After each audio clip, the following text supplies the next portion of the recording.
Welcome back to the Sports Vault. Jersey Joe and Big Shot Rob here, and we're taking you into our baseball segment. The season is going to be here before we know it, and we're going to keep on talking a lot more baseball until we get to the season.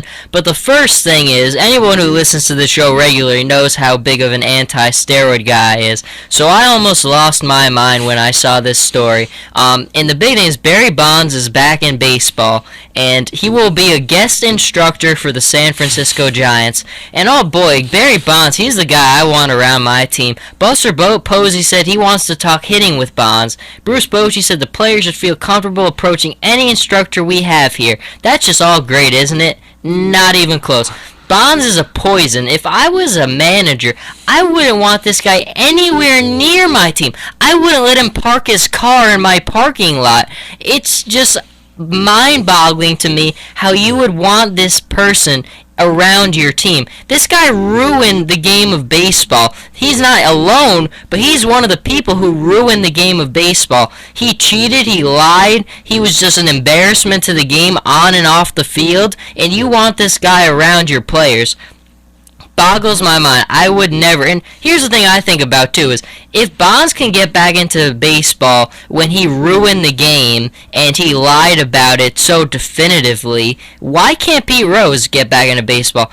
Pete Rose loves the game more than anybody does. Pete Rose didn't cheat. He gambled on the game, which is, there's no excuse for that either. But he didn't cheat and ruin the game by any means. His statistics are some of the best we've ever seen. So I don't understand if Barry Bonds is able to get back into the sport when he's caused more damage to the game long term, why can't Pete Rose?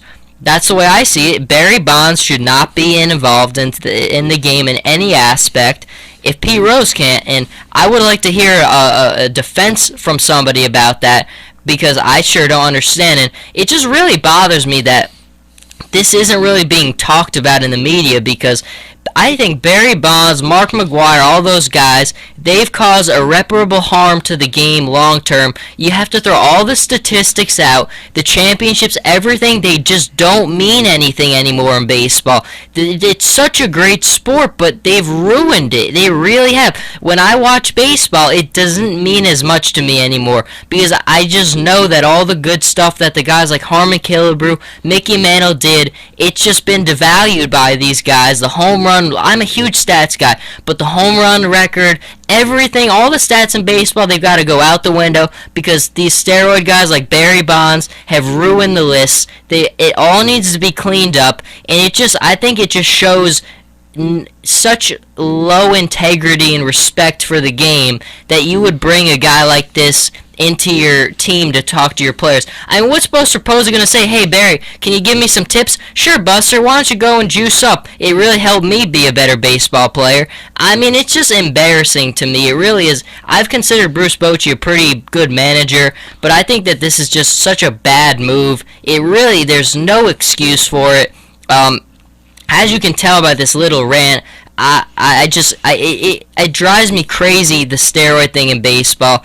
It's really ruined the game for me, and a lot of people as well. And you never hear the big ESPN guys like Buster Olney. They vote for the guys like Bonds on their Hall of Fame ballot, which the day they get inducted into the Hall of Fame is the day I never watch a baseball game again in my life.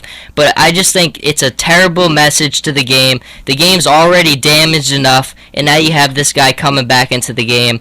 But that's my take on it. Rob, as a not as angry guy about the steroid thing, why don't you give us your take on Bonds being involved? I think he's going to be a cancer to this team, Barry Bonds. This is a guy that got caught with steroids. You know what? He embarrassed your franchise after being caught with this. And I don't know why you would bring him back in the first place. You know what? All he can teach these guys is how to juice up. Because you know what? If Bonds never juiced late in his career, what does he have to prove with his swing and all that? He was a good player before roids, but when he started taking them, had a fast swing and all that. But back. You know what? He's a disgrace to baseball. Complete disgrace. You know, he doesn't deserve that record whatsoever. When I look at that record list, no matter what, Hank Aaron's at that top of that home run list. He does not whatsoever. And then with Pete Rose Joe, and you know what? Pete Rose deserves to be in the Hall of Fame. All-time leader in hits. He deserves to be there. He didn't cheat the game. He got every other person does. He didn't need roids like Barry Bonds. And you know what? When it comes to something like this guy deserves to be on this field. He doesn't deserve to even be part of the Giants organization. And I think this is very important to bring them back. I love a Big Shot, Rob. You're getting fiery over there. I love seeing the energy come out of you when it comes to this. As you can see, I mean, we talk about the steroid thing all the time on this show. We're very passionate about it because we love the game of baseball, and it really has. I'll say it, and I say it all the time. Steroids have ruined the game of baseball. They've ruined the experience for all the true fans, and I don't even consider the guys at ESPN to be true, respectable fans because no true fan who respects the game in its history would ever consider Barry Bonds, any of those guys, to be Hall of Famers. Not in a million years. And Rob, let me ask you, do you think the average fan, I mean, when ESPN puts up these lists and they include the steroid guys, when I see it, my eyes don't even go to it. I just go to the legit guy I know is clean. But what do you think the average fan thinks when they look at the home run records? I think a lot does Hank Aaron. When they look at these guys with roids, they don't deserve to be there. And that's why when I look at the votes nowadays, Joe, every year for the Hall of Fame inductee, and they're just going higher and higher, these steroids people, it's like, what are you for? Yeah. Because they're going to bring in, and they're going to have to induct these people. It's just complete disgrace. There should be the greatest one on that list. You know, there's a complete disgrace to baseball, and why we get aggravated. You know what? We admire some of these players. We admire Derek Jeter who haven't taken roids. You know what? We want to be like these people on the field. We grow up in baseball sport. We love ruin the game. Absolutely. I mean, and if me and Big Shot Rob ever get a vote, you can get promise on us that we're never voting those guys in. But going on in our baseball thing, spent a lot of time on that. Feels good to get that off your chest, doesn't it, Big Shot Rob? So we're going to do our AL East preview, and it's a great division. It's been one of the most premier divisions in baseball. So many good teams. But we're going to start it off with our local New York Yankees. A lot of additions this offseason. Brian McCann from the Braves. They've needed a catcher since when Russell Martin left. I think you saw how big of an impact he had on that team.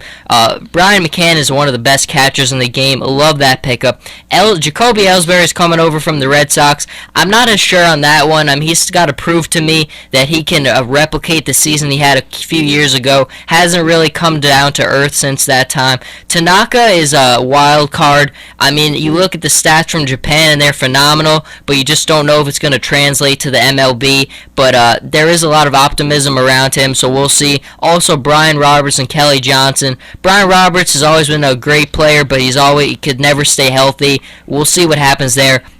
And Kelly Johnson's a nice utility man. Plug him in here and there to play with. But the main things I have to say with the Yankees is I just have a lot of concerns with pitching. You know, after CC, Kuroda, and then Tanaka, you don't really know what you're getting there, and I think that's going to be a big concern. I trust Robertson. I think he's going to do a nice job taking over for Mariano. Teixeira and Jeter, that's going to be big. How are they going to look this year? And I just think overall there's a lot of questions with the Yankees roster. It's old in some spots. It's kind of a mishmash roster. I mean, there's still a lot of questions we're going to behold. The AL East is very competitive, but Rob, give us your assessment of the Yankees. I think they're a pretty decent team, Joe, but this year what I'm worried about is the relief pitching. I have not heard of any of these relievers before, really. Yeah. David is the only one I know. And, you know, he's going to be a good closer, but he worries me at times where he's always getting in trouble in the 8th inning sometimes. But you know what? They got a balanced outfield. Really good bunch. Brian McCann's a great pickup, especially for that low porch in right field. And Beltran's going to enjoy that, too. I'm on third base. Second base, Brian Roberts needs to stay healthy because you know what, Joe? His whole career when he's been healthy, he's been an extraordinary player. Very, very good player. Kelly, third base. But the Yankees team is set. Their starting rotation, they got 3 solid starters. Nova, you know how he is. He starts off slow, and then he'll really heat up come August and September. And I really hope Michael Pineda comes back healthy. That's good points. I mean, it makes you kind of grateful because the Yanks have had such a dominant bullpen the last couple seasons. I mean, they've had guys like Corey Wade come and go, Clay Rapata. I mean, they've had such a good bullpen over the last couple seasons, and we're not gonna know. We don't know what we're gonna get out of that this season, which could be a big concern. But that's it with the Yankees. The next one moving on is to the Orioles, and I think the Orioles have been one of the most active teams so far in adding new players. They've added Ubaldo Jimenez, Nelson Cruz. My big question with the Orioles is, how's Chris Davis going to follow up that monster year? I mean, before that season last year, we hardly knew anything about Chris Davis, and now then he just came on the scene, was unbelievable. I mean, could not miss. And so how is he going to follow up that big year? And the big thing is, they have a very good line. I mean, they have a core of Matt Wieters, Adam Jones, Machado, they have Davis, they have Cruz, and those are nice pieces. I mean, to build a lineup around those guys that they can hit, I mean, that's going to be a nice team to put out on the field. And I love Buck Showalter. I think he's done a fantastic job with that Orioles team. I mean, if the division wasn't so competitive, the Orioles would have made the playoffs again last year, but it's an incredibly tough division. But I think the Orioles have really done a nice job this offseason. They've added a ton of good pieces. I see them, Joe. I think they might be the best team in the AL East. Wow, that's saying a lot. Picking up Nelson Cruz for $8 million is not bad whatsoever. That's a great signing, yeah. It just makes this outfield even better. But as you said, Chris Davis, we don't know what we're going to expect of him. We never really heard of him before last season, and he really has to follow a strong year. Pickup. I liked last year when they added when they picked up Bud Norris. Oh, yeah. And he was just a tremendous pickup come August and September. And this Orioles rotation, I think they have a solid rotation. And as you said, they should have made the playoffs last year, and they're definitely going to make it this year. But I do see them as the best team right now in the AL East. Absolutely. I think they're going to be up there, too. The next one is the Rays, and you had the Orioles. I think the Rays are still my team to be of the best in the division. I think they have a downgrade from Rodney to Balfour as in the closer role, but other than that, I mean, they basically have the same roster. And I just think pitching-wise, there's really not a lot of teams who can go toe-to-toe with them. You have David Price, who's still there, Alex Cobb, Matt Moore, and Chris Archer. I mean, those are four guys you know what you're going to get out of every time they take them out. There's a lot of teams who can't compete with that. I mean, the Rays have just been like the model of consistency. They're kind of been like the San Antonio Spurs in basketball. They have a great guy who's leading them in Joe Madden, a lot like Greg Popovich. They have a stable core of veterans like Evan Longoria, and they are plugging in all these young guys like Will Myers came on the scene last year, phenomenal young player, and I just think you've seen it, and they're going to be competitive again. They're always going to be in it. I love the team. I think the Rays, I picked them to win the division last year. They made the playoffs, but I think this team, the Rays, I don't think you can ever count them out. I really don't. No, you can. This team is very surprising every year, Joe. With the talent they have, they're always making the playoffs. They're always a team you have to watch because you know what? You fall apart come September, this team will just run it up and get their games, pick up games. And this team is just extraordinary. Their pitching's been great, but just surprising on that team.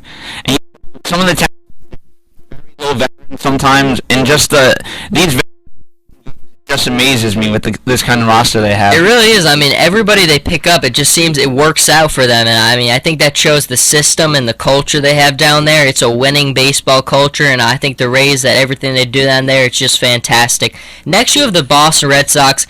We're not the biggest Red Sox guys, but we talk about them. They lost Ellsbury, so we don't know how that's going to affect them. But other than losing Ellsbury, not a ton of changes. They added A.J. Przinsky and Edward Mujica. Mujica is a good guy who can plug in. They have Yui Hara, who was phenomenal last year, so I don't see him losing the closing spot. But if something happens to him, you could plug Mujica in there and he'll be good as well. But overall, I just think last year for the Red Sox, you couldn't ask for a season where everything went their way. I mean, every single move they made, every player they brought in, everything went the right way for them last year.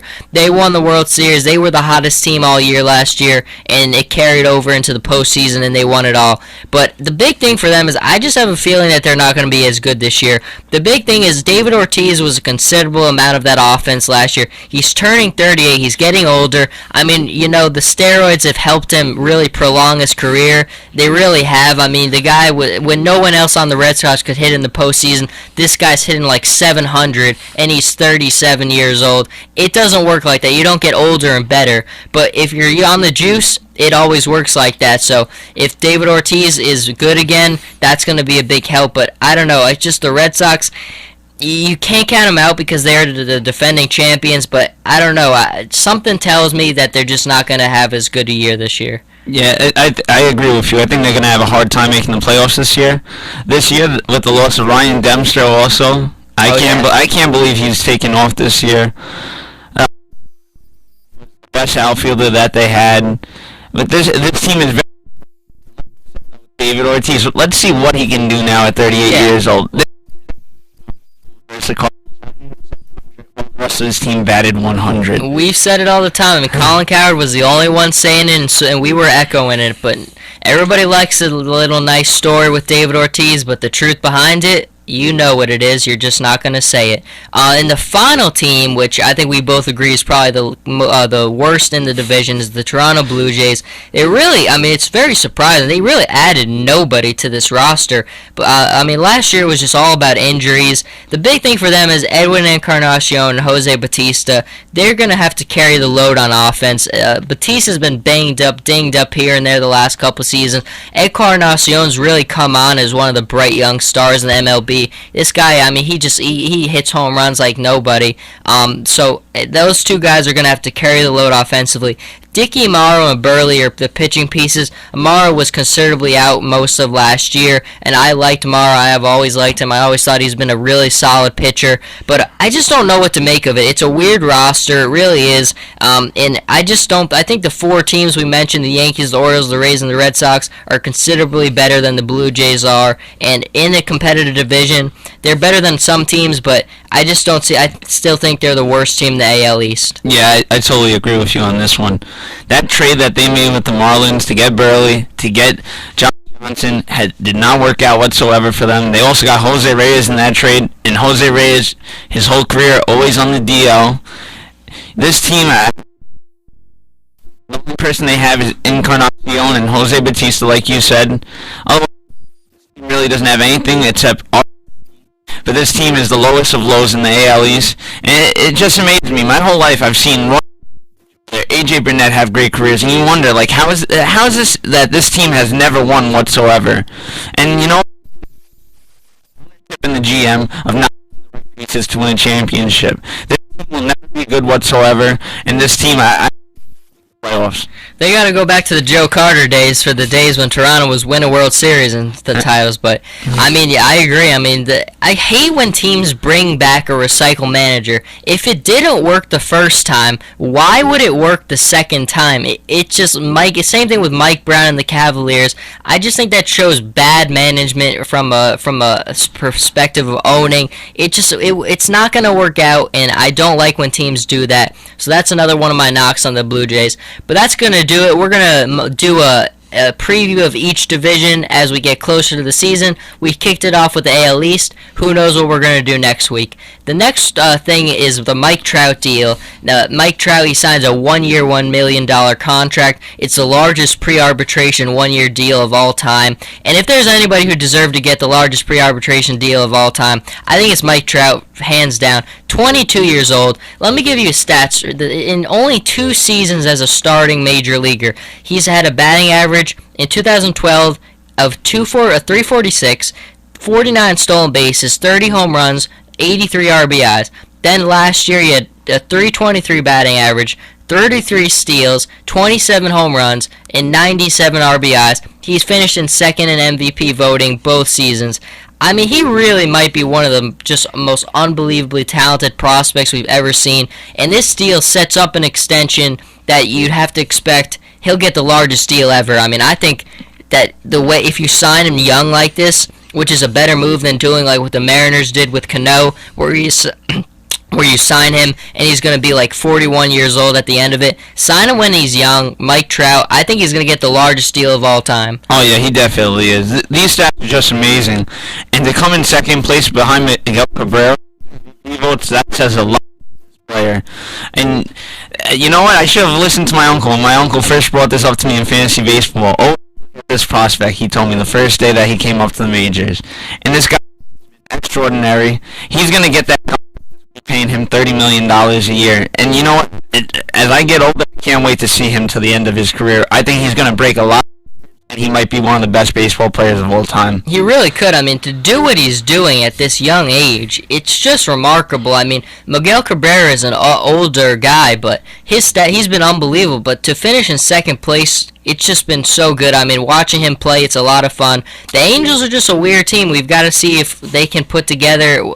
When we do go over that division, we'll talk a lot about the Angels, so I'm not going to go into that now. But Mike Trout, unbelievable young player. Fantasy-wise, when we get into that, we'll be talking a lot about him as well. The final baseball story I want to talk about, though, is the Baltimore Orioles again. A story this week that Orioles minor league outfielder Josh Hart didn't know who Frank Robinson was, so Buck Showalter, the Orioles manager, made him do a one-page report on him.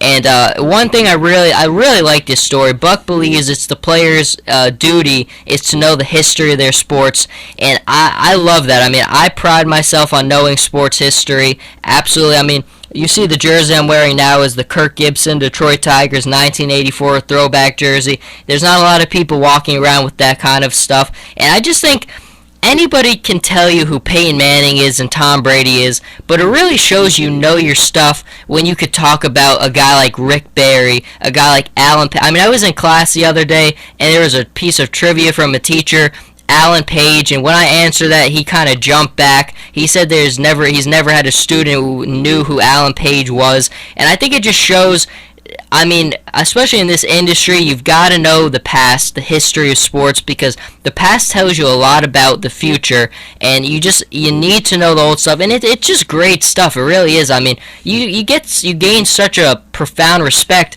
and it kind of goes back to our steroid segment where maybe a lot of people in our age range don't really care as much because they don't understand the history of the game. But for somebody like me and Rob who love and truly understand the past of the game, it drives you crazy. And I think all young broadcasters, I mean, I think you've got to look at the history of the game. Like when I talk to some people, I'm surprised when they don't know about a guy like Rick Barry or a guy like Yvonne Cornwallis. I mean, I think you have to know the past, because in a competitive industry like this, anybody is going to be able to tell you about what's going on in the future, but it takes the special people who can tell you a lot about the past, and that's one thing we really pride ourselves on doing on this show. I don't think there's a lot of shows on this program who can tell you about the old stuff like Will Chamberlain, which we're going to get to in the next segment. So we pride ourselves on that, and I think this was a great story and a great learning experience for this young guy, because Frank Robinson is one of the greatest of all time, and every baseball fan should know about him. But that's going to do it for this segment. When we come back, we're talking a lot of football, some big stuff, so stay with us, and we will be right back.